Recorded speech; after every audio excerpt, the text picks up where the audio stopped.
मान्य सदस्यहरू, अब शून्य समयको कार्यक्रम प्रारम्भ हुन्छ। शून्य समयमा बोल्न चाहनुहुने मान्य सदस्यहरूको लागि 1 मिनेटको समय निर्धारण गरिएको छ। सर्वप्रथम मान्य सदस्य भगवती चौधरी। सम्मान्य सभामुख महोदय, मैले पटक पटक राख्ने पनि गरेको छु। सुनसरी क्षेत्र नम्बर 3 अन्तर्गत त्यहाँ हाम्रो रातो किताबमा गत वर्ष 80-81 को रातो किताबहरूमा विभिन्न मन्त्रालय अन्तर्गत साबिक अमडवा 5-8 अर्थात् हाल बर्जु 4 को पुल टेङ्ग्रा खोला पुल, त्यस्तै गढदेव गढी 2 टेङ्ग्रा खोला पुल, त्यसरी थलाको 5 र 6 जोड्ने पुल देखि निर्वाचन क्षेत्र विकास रणनीतिक सडक चत्रा नहरबाट एकम्बादेखि चाँदबेला औराबनी छिटा चिम्डी हुँदै अमडवासम्मको बोर्डरसम्मको 17 किलोमिटरको सडक अनाहकमा यो सडक एउटै ठेकेदारलाई नवीकरण गर्दै 20 करोड 10 करोड हुँदै अहिले 2 करोडमा झर्दा पनि काम सुरु नगरेको सम्बन्धित यो कुरालाई सभामुख मार्फतबाट म सम्बन्धित निकाय मन्त्रालयलाई गम्भीर ध्यान आकर्षण गराउन चाहन्छु सभामुख महोदय। धन्यवाद। मान्य सदस्य भानुभक्त जोशी। सम्मान्य सभामुख महोदय, यो कार्य सम्पादन मूल्याङ्कनका आधारमा सुदूरपश्चिम प्रदेश सरकार सबैभन्दा प्रथम भएछ। त्यहाँको मुख्यमन्त्री लगायतको टिमलाई हार्दिक बधाई दिन चाहन्छु। सभामुख महोदय, यो भौतिक पूर्वाधार मन्त्रालयबाट केही समय अगाडि सुरु भएका निर्वाचन क्षेत्र रणनीति सडकहरू लामो समयसम्म अहिले पनि खासै कामको प्रगति देखिएको छैन। सरकारले त्यसबारेमा किन ध्यान दिइरहेको छैन, म सरकारको ध्यान आकर्षण गराउन चाहन्छु। सभामुख महोदय, प्रधानमन्त्रीज्यू भन्नुहुन्छ 7 दिनभन्दा बढी कामका फाइलहरू रोकिने छैनन् भन्नुहुन्छ। अहिले मैले त्यही भौतिक पूर्वाधार मन्त्रालयबाट 12वटा पक्की पुलको सुरुवात अहिलेसम्म गरिएको छैन।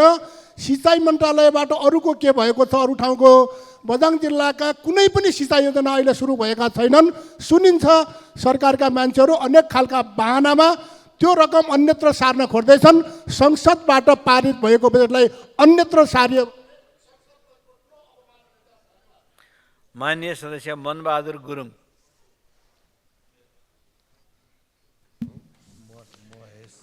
सम्मान्य सभामुखज्यू, अत्यन्तै सुन्दर पर्यटकीय गाउँ सिग्लेसमा निजी क्षेत्रले 7 अरब लगनीमा 6.5 किलोमिटर लम्बाइको सिग्लेस अन्नपूर्ण केबल कार आयोजनालाई राष्ट्रिय प्राथमिकता प्राप्त आयोजनामा समावेश गरेकोमा नेपाल सरकार र राष्ट्रिय योजना आयोगलाई धेरै धेरै धन्यवाद दिन चाहन्छु, साथै स्वागत गर्न चाहन्छु। पोखरा महानगरपालिका अन्तर्गत पृथ्वी राजमार्गको विजयपुर पुलदेखि करिब 400 मिटर पूर्वतर्फ पश्चिम पृतना कार्यालय अगाडिको सडक खण्ड 4 लेनको मात्रा डिजाइन गरिएको र विजयपुर नदी माथिको 310 मिटर लामो पुल डिजाइन भइसकेको तर स्रोत सुनिश्चित नभएको भन्ने बुझिन आएकोमा उक्त क्षेत्र पोखराको मुख्य सहरभित्र बजारभित्र पर्ने भएको हुँदा सो सडक खण्ड र सिग्नेचर पुलको स्रोत सुनिश्चित गरी मुख्य सहरी क्षेत्रमा जस्तै 6 लेनको सडक र पुल निर्माण गरी हाल हुने सहरी चापलाई सहज वातावरण गराइदिनु हुन सभामुख मार्फत सरकारको ध्यान आकर्षण गर्दछु। धन्यवाद। माननीय सदस्य मनीष झा। सम्मानीय सभामुख महोदय, म एउटा सूचना पढेर सुनाउन चाहन्छु। सूचना। आदरणीय क्रिकेट प्रेमी महानुभावहरू, एक्स्ट्राटेक ओभल क्रिकेट मैदानमा हामीले 5वटै फ्लड लाइट जडान सम्पन्न गरिसकेका छौँ र आजदेखि हामी नेपाली क्रिकेटको विकास र विस्तारका दृष्टिकोणले अर्को ऐतिहासिक चरणमा प्रवेश गर्दछौँ। आजदेखि लाइट टेस्टिङको काम सुरु हुने जानकारी गराउन पाउँदा हामीलाई निकै खुसी लागेको छ।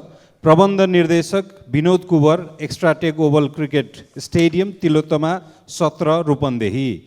यो एउटा खुसीको कुरा हो र सरकारलाई अलि लाज लाग्ने कुरा हो, किनकि 7 दलको 7 महिना लामो 7 बुँदे सम्झौताले निर्माण गरेको गठबन्धनले हाम्रो त्रिभुवन युनिभर्सिटी क्रिकेट ग्राउन्डमा एउटा पनि लाइट जडान गर्न सकेको छैन। तर निजी क्षेत्रले आफ्नो पैसाले, आफ्नो स्रोत साधन र आफ्नो हिम्मतले जडान गरिसक्यो। अब जनकपुरको रामजानकी स्टेडियम त खै कहिले बन्ने हो। त्यसैले माननीय सदस्य महेश बस्नेत। सम्माननीय सभामुखज्यू, काठमाडौँ उपत्यकाभित्र हाल सञ्चालनमा रहेका करिब 13,000 ट्याक्सी र रातो नम्बर प्लेटमा सञ्चालन भइरहेका हजारौँ मोटरसाइकल विद्युतीय कारोबार अन्तर्गत इनड्राइभ र पठाउ एप्स अन्तर्गत सञ्चालित छन्। यी सबै विदेशी एप्सहरू हुन्। यिनीहरूले नेपाल सरकारमा कुनै पनि निकायमा दर्ता गरेका छैनन् र सवारी सेवाबाट प्राप्त गरेको कमिसनको अरबौँ अरब रकम बिना लगानी विदेशी लगिराखेका छन्। साथै बिना अनुमति ट्याक्सीको भाडा निर्धारण गर्ने, एकै स्थानको भाडा विभिन्न भाडाहरू निर्धारण गरी मनपरी ग्राहकहरूबाट असुल गरिराखेका छन्। अत सरकारले इनड्राइभ र पठाउ जस्तो सेवालाई दर्ता, नियमन र विदेशी नै रकम अरबौँ रकममा कर लगाई नियमन गर्न सरकारको ध्यान आकृष्ट गर्दछु। धन्यवाद। माननीय सदस्य माधव साहब। सम्मान्य सभामुख महोदय, कमरेड प्रचण्ड प्रधानमन्त्री भएका बखत मान्य वर्षमान पुनले अर्थमन्त्रीका हैसियतले आर्थिक वर्ष 2081-82 को बजेट वक्तव्यको बुँदा नम्बर 49 औषधीय प्रयोजनका लागि गाँजाको व्यावसायिक उत्पादन गर्न कानुनी व्यवस्था मिलाइनेछ भनेर उल्लेख गरिएको थियो। अहिलेको सत्तापक्षका मान्यज्यूहरूले दिनौँ जस्तो यो संसदमा भन्ने गर्नुभएको छ, उही पुरानै बजेटलाई हामी कार्यान्वयन गरिरहेका छौँ। म केही समय अगाडि मकानपुरको पालुङ, आग्रा, राक्सिराङ जस्ता लगायतका गाउँहरूमा पुगेको थिएँ। त्यहाँ अधिकांश घरका नागरिकहरू गाँजासँग सम्बन्धित भएर जेलमा हुनुहुन्छ। त्यहाँका स्थानीय अगुवा नागरिकहरूको के प्रश्न छ यो सरकारलाई भने गाँजासँग सम्बन्धित भएको बजेट वक्तव्यको 49 बुँदा कहिले कार्यान्वयन हुन्छ। त्यसैले म सम्माननीय सभामुख मार्फत नेपाल सरकारलाई गम्भीरतापूर्वक प्रश्न गर्न चाहन्छु, मकानपुरका र देशैभरिका जनताहरूका तर्फबाट बजेट वक्तव्यको 49 नम्बर बुँदालाई यथाशक्य चाँडो कार्यान्वयनमा लैजाओस्। साथै माननीय सदस्य मीना तामाङ। सभामुख महोदय, नेपालको संविधान 2072 जारीपछि संविधान कार्यान्वयन प्रक्रियामा जानुपर्नेमा किन र कसले रोकेको छ? पुँजीको प्रयोग उत्पादन रोजगार उन्मुख बनाउँदै धार्मिक क्षेत्र विकास विस्तार र संस्कारको संरक्षण गर्नुपर्नेमा निजी कम्पनी खडा गरेर सामाजिक संस्कृति र धार्मिक सहिष्णुतामाथि खलल पार्ने गतिविधि तुरुन्त बन्द गर्न ताप्लेजुङको पाथिभा र मुकुमलुङ मन्दिर क्षेत्र र आसपासका समुदाय भूगोलको संरक्षण र प्रवर्धन गर्न सभामुख मार्फत सरकारको ध्यान आकृष्ट गर्न चाहन्छु। यसरी नै हिन्दूहरूको आरोग्य देव पशुपतिनाथमा प्रत्येक वर्ष हुने शिवरात्रिको मेलामा पशुपति लागु पदार्थको अवैध रूपमा खुलेआम कारोबार हुने गर्दछ, जसकारण कयौँ युवा युवती उक्त खराब लतमा परेको र बिग्रने वा बिगार्ने वातावरण बनेको छ। यस वर्षको शिवरात्रिमा पशुपति क्षेत्रको बाह्य अवस्था दुर्व्यसनी अप्राकृतिक क्रीडास्थल जस्तो बनेको देखिन्छ। यसको रोकथाम र धार्मिक महत्त्व, महिमा, संस्कृति र संस्कारको परिचालन गराउन राज्यको ध्यान जानुपर्छ कि पर्दैन? यस्तै प्रवृत्ति र संस्कृति मौला। माननीय सदस्य मुक्ता कुमारी यादव। सम्माननीय सभामुख महोदय, भारतको केआईआईटी युनिभर्सिटीमा प्रकृति लम्साललाई ज्यान गुमाउनु परेको छ र सिराहाको रिङ्कु कुमारी सदाको झुन्डिएर ज्यान गुमाउनु परेको छ। मृतक लम्साल र सदाप्रति हार्दिक श्रद्धाञ्जली र शोकाकुल परिवारजनमा संवेदना व्यक्त गर्दछु। सभामुख महोदय, खाडी मुलुकमा 50 डिग्री सेल्सियस तापक्रममा पैसा कमाउन गएका नेपाली बाकसमा बन्द भएर आउँछ। त्यसैले मैले नेपाल सरकारले नेपालमै गुणस्तरीय शिक्षा, स्वास्थ्य र रोजगारीको सिर्जना गरियोस् र ग्यारेन्टी पनि गरियोस् भन्ने म गम्भीरतापूर्वक ध्यान आकर्षण गराउन चाहन्छु। धन्यवाद। जय नेपाल। माननीय सदस्य मेनका कुमारी पोखरेल।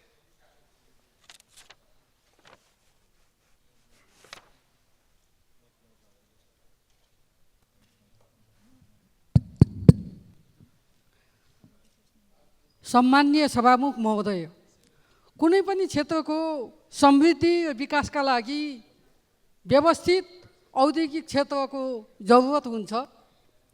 दाङ जिल्ला लुम्बिनी प्रदेशको राजधानी हो र देशकै सबैभन्दा ठुलो उपत्यका पनि हो। तर यहाँ औद्योगिक क्षेत्र अहिलेसम्म व्यवस्थित रूपमा निर्माण हुन सकेको छैन। भएका उद्योगहरू पनि अव्यवस्थित रहेका छन्, जसले जनताको स्वास्थ्यमा प्रभाव पारिरहेको छ, प्रदूषण बढिरहेको छ। लगानीकर्ताहरूलाई आकर्षित गर्न, व्यवसायीहरूलाई प्रोत्साहित गर्न व्यवस्थित औद्योगिक क्षेत्रको आवश्यकता रहेको छ। घोराईको 3 नम्बर वडा र 5 नम्बर वडा औद्योगिक क्षेत्रको निम्ति छुट्याइएको भए पनि अहिलेसम्म कामको थालनीसम्म गरिएको छैन। म नेपाल सरकारसँग यो क्षेत्रलाई व्यवस्थित औद्योगिक क्षेत्र निर्माण गर्न यथाशीघ्र काम प्रारम्भ।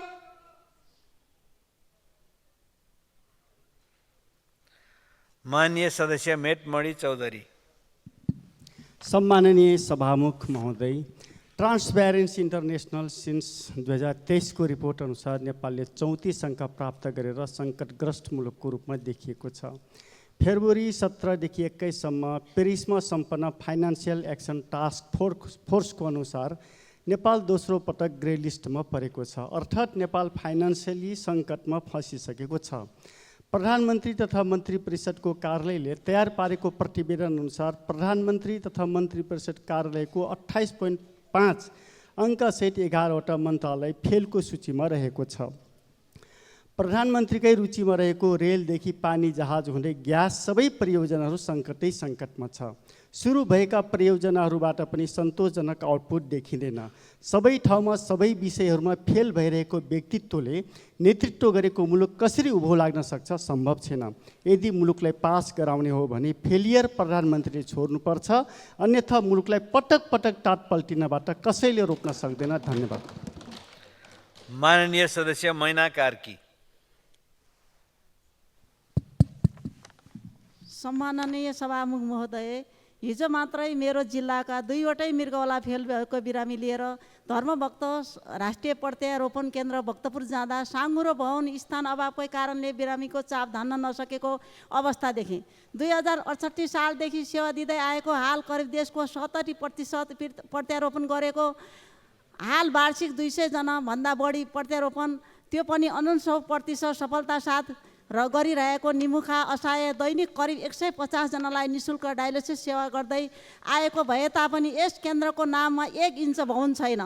भोलिका दिनमा जग्गा र भवन उपलब्ध गर्न सक्यो भने पालो कुर्दै बिरामीको ज्यान गुमाउने अवस्था अन्त हुने, दिनौँ 300 जनासम्मलाई हेमोडायलिसिस र थप सेवा, वार्षिक 500 जनाको अङ्ग प्रत्यारोपण, कलेजो प्रत्यारोपण 1000 जनाको, जसबाट करिब वार्षिक 1 अरब सञ्चित हुने सम्भावना रहेको जग्गा प्राप्तिको लागि पटक पटक सरकारसँग माग गर्दै आएको भए तापनि के कारणले दिन नसकेको हो? तत्काल व्यवस्था गर्नको लागि।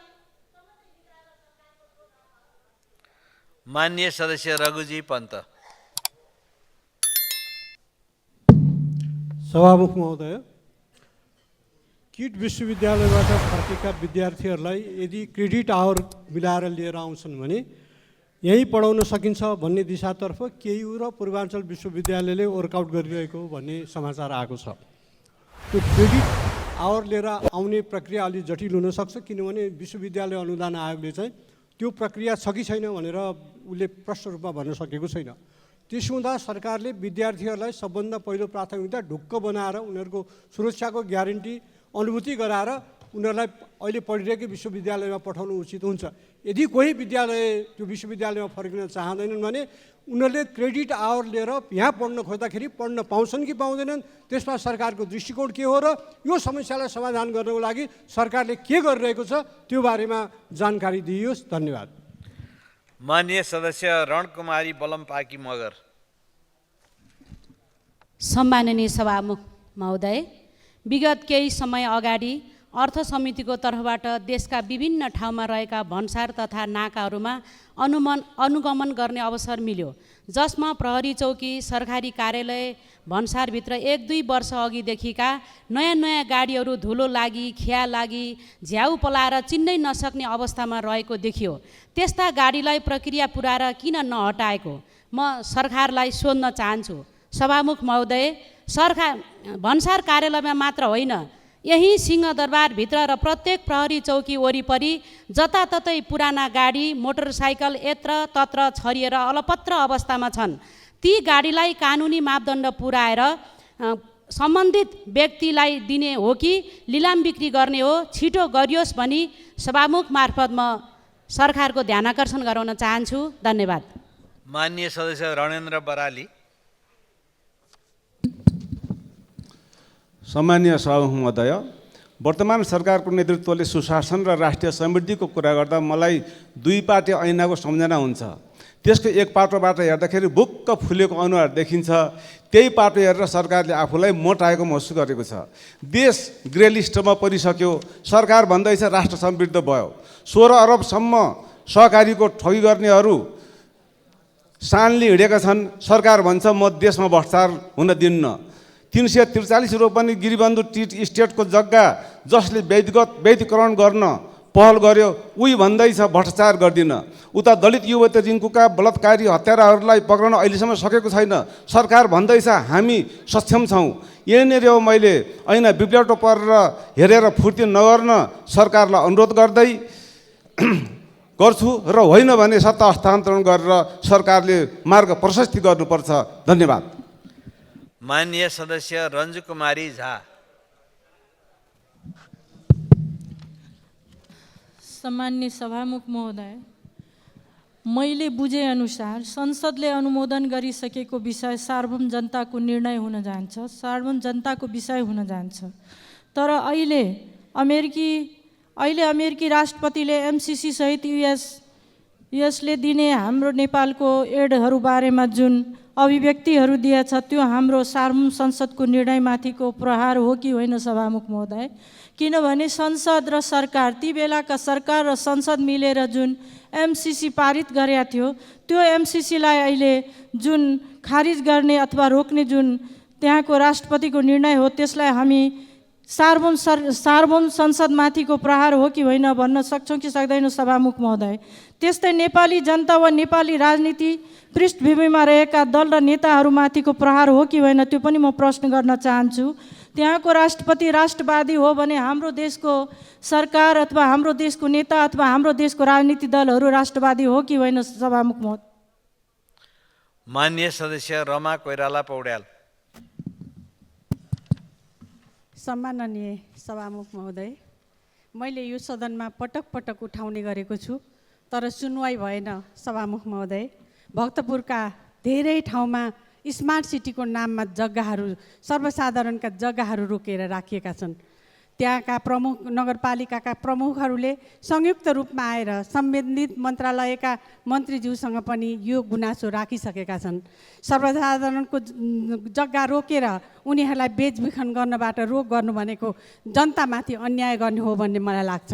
यदि स्मार्ट सिटी बनाउने हो भने चाँडै नै स्मार्ट सिटीको योजना ल्याएर बजेट विनियोजन गरियोस् भन्ने म आग्रह गर्न चाहन्छु। होइन भने सर्वसाधारणको जग्गा रोकेर के गर्न खोजेको हो जनताले? म सभामुख जनताको जग्गा रोकेर सरकारले के गर्न खोजिएको हो म सभामुख मार्फत सम्बन्धित निकायको ध्यान आकर्षण गराउन चाहन्छु। धन्यवाद। जय नेपाल। माननीय सदस्य राजेन्द्र कुमार केसी। सभामुख महोदय, राष्ट्रिय राजमार्गको मापदण्डका कारण उपत्यकाका नगरवासीहरू अत्यन्त समस्यामा रहेको जानकारी गराउँदछु। मैले नगरवासीको यो समस्याको बारेमा पटक पटक सदनदेखि सडकसम्म राख्दा पनि सुनवाई भएन सभामुख महोदय। 25 मिटरको 50 मिटरको राष्ट्रिय राजमार्गको मापदण्ड राजधानीको केन्द्रबिन्दु त्रिपुरेश्वरको त्रिभुवनको सानिकलाई 0 किलोमिटर वा स्टार्टिङ पोइन्ट तय भएको रहेछ। त्रिपुरेश्वर, कालीबाटी, कलङ्की, नैकाप, थामकोट जहाँ हजारौँ घर तथा परापूर्वकालदेखि यहाँका आदिवासी जनजातिहरू बसोबास गर्छन्। म सरकारलाई प्रश्न गर्न चाहन्छु के 50 मिटरको बाटो कोर एरियामा त्रिपुरेश्वरमा, कालीबाटीमा सम्भव छ? त्यो सम्भव छैन, म दावाका साथ भन्छु। त्यो तसर्थ राष्ट्रिय राजमार्गको मापदण्ड 0 किलोमिटर बाणभन्ज्याङबाट सुरु गरियोस्। त्रिपुरेश्वरको कोर एरियालाई राष्ट्रिय राजमार्ग चाहिँ तय गरेर सारा आदिवासी जनजातिलाई त्यहाँबाट विस्थापित गर्ने, सुकुम्बासी चाहिँ बनाउने जुन किसिमको तय भएको छ यसलाई तत्काल हटाइ। माननीय सदस्य रामकृष्ण यादव। सम्मान्य सभामुख महोदय, भोलि महाशिवरात्रि पर्वको अवसरमा सबैमा हार्दिक शुभकामना व्यक्त गर्न चाहन्छु र नेपाली कङ्ग्रेसका नेता महान न्यायनिधिको 103औं जन्म जयन्ती भएको कारणले गर्दा उहाँप्रति हार्दिक श्रद्धासुमन व्यक्त गर्न चाहन्छु।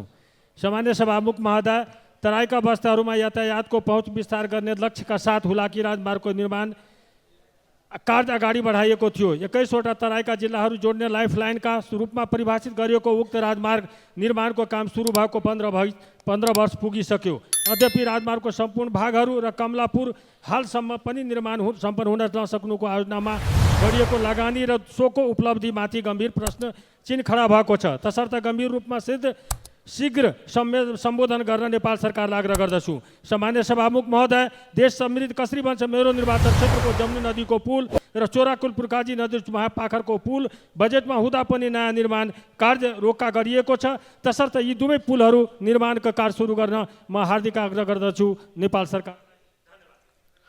माननीय सदस्य रामकुमार राई।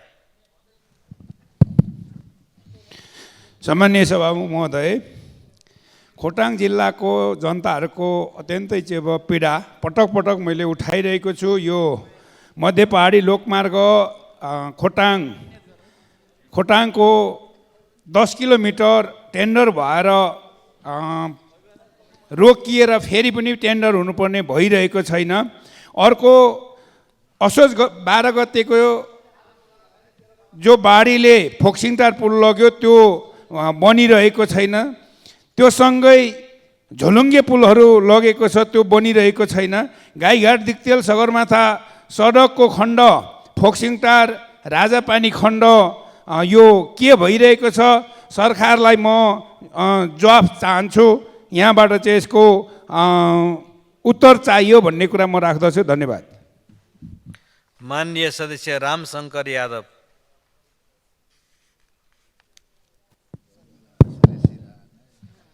सामान्य सभामुख ज्यू, सिराहा क्षेत्र नंबर 1 भगवानपुर गाउँपालिका वार्ड नंबर 4 को ठाडी भन्सार कार्यालय 4 बिघा जग्गामा नयाँ भवन निर्माण भइसकेको छ। क्वारेन्टाइन भएको समयमा 1.5 करोडभन्दा माथि राजस्व उठ्थ्यो, तर अहिले क्वारेन्टाइन हटेको हुनाले सालको 50 लाखसम्म राजस्व उठ्दैन।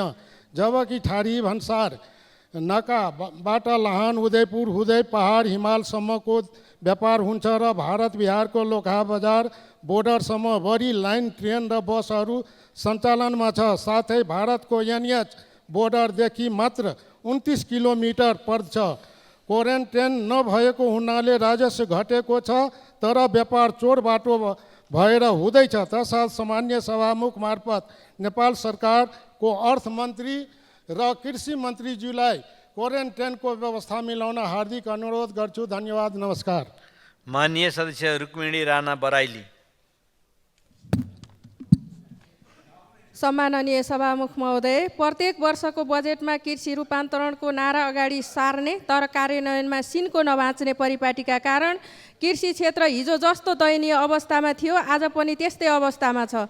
कृषि उत्पादन वृद्धिका लागि कृषि क्षेत्रको आधुनिकीकरण, व्यवसायीकरण, भण्डारणका साथै बजारीकरणमा ध्यान पुर्याउन नसक्दा यस क्षेत्रबाट लाभ लिन सकिरहेको अवस्था छैन। सभामुख महोदय, काभ्रे जिल्लाको अधिकांश किसानहरूले उत्पादन गरेको तरकारी बजार मूल्य नपाएर खेतबारीमा नै सुकेर कुहिएर खेर गएको कारण किसानहरू अत्यन्त चिन्तित र कृषि क्षेत्रप्रति निरुत्साहित छन्। तसर्थ सरकारले किसानहरूको उत्पादन र लागतको आधारमा सुरक्षाको ग्यारेन्टी सहित उचित मूल्य बजार मूल्य निर्धारण गर्न सरकारको गम्भीर ध्यान आकृष्ट गराउन चाहन्छु। साथै आज रामेछाप जाँदै गरेको यात्रुवाहक बस धुलीखेलमा दुर्घटना भएको छ। दुर्घटनामा 24 जना घाइते भएका छन्। घाइतेहरूप्रति शीघ्र स्वास्थ्य लाभको कामना सहित धुलीखेलमा उपचार घाइतेप्रति निःशुल्क।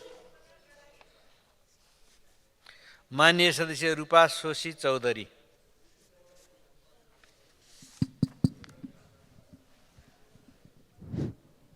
सम्माननीय सभामुख महोदय, गर्भभित्र लुकेको सत्य प्रसङ्ग कालीमाटी फलफुल तथा तरकारी बजार 11 जनाको बजार व्यवस्थापन समितिमा 3 जना रियल किसानको प्रतिनिधि नहुनु, फलफुल तथा तरकारीहरूको मूल्य निर्धारण समितिले नगरी व्यापारीहरू स्वयंले गर्नु, खुद्रा पसलेले फलफुल तरकारी लगिसकेपछि गुणस्तर परीक्षण हुनु, मन्द विषादीको शिकार उपभोक्ता हुनुपर्ने बेतिथिको अन्त्य कहिले हुन्छ सरकार?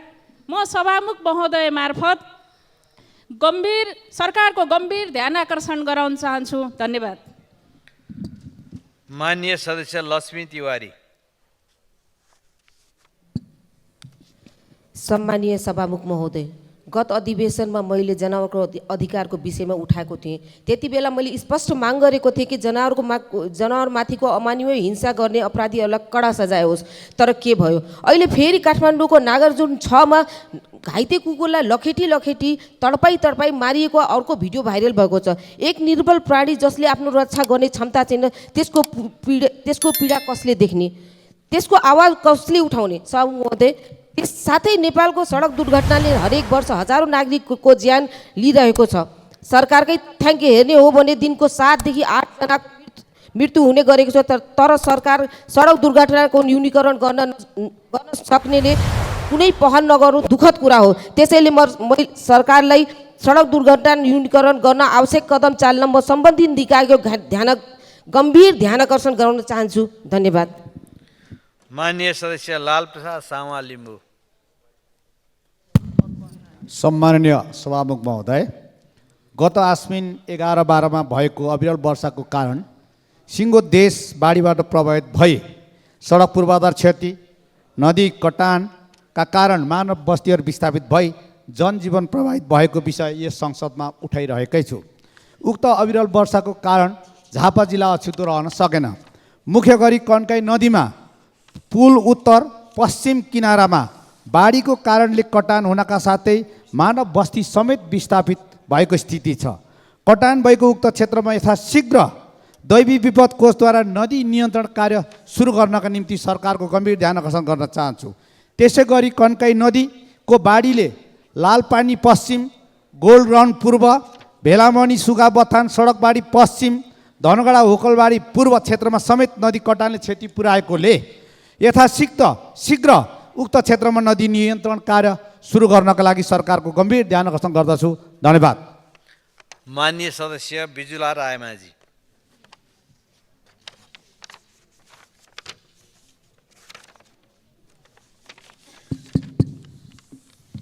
सम्माननीय सभामुख महोदय, हामी कानुन निर्माण र संशोधनको क्रममा छौँ। विषय मिल्ने मन्त्रालयको समन्वयात्मक अधिकार क्षेत्र र आम जनताको समस्यालाई ध्यानमा राख्न नसक्दा विकासले पनि विनाश निम्ताउन सक्छ। अहिलेको गम्भीर समस्या पुरानो वन ऐनमा वन जोगाउने जनताको अधिकार कहाँ छ? घर भत्किँदा आफै हुर्काएको रुख काटेर घर बनाउन, बिरामी हुँदा बेचेर उपचार गर्न र जोखिममा पर्दा बस्ती संरक्षण गर्न नपाउने नेपालको वन ऐनका कारण जोखिम बस्ती अन्यायमा परेको समस्या बोल्दैछु। प्रतिनिधि घटनाको रूपमा अर्घाखाँची जिल्लाको सन्धिखर्क 7 को भुजुङ्गे बस्ती, 6 को गोरुसिङे सन्धिखर्क सडक खण्डको घुम्तीदेखि जगतसम्मको बस्ती, सिनपा 11 र 12 को पहिरो पीडित बस्ती, मालारानी 3 को गिद्ध पोखरीको अत्यन्त जोखिम बस्ती संरक्षण र सिनपा 14 मा सङ्घीय योजना कार्यान्वयन समस्या देखिएको छ। विनियोजित योजना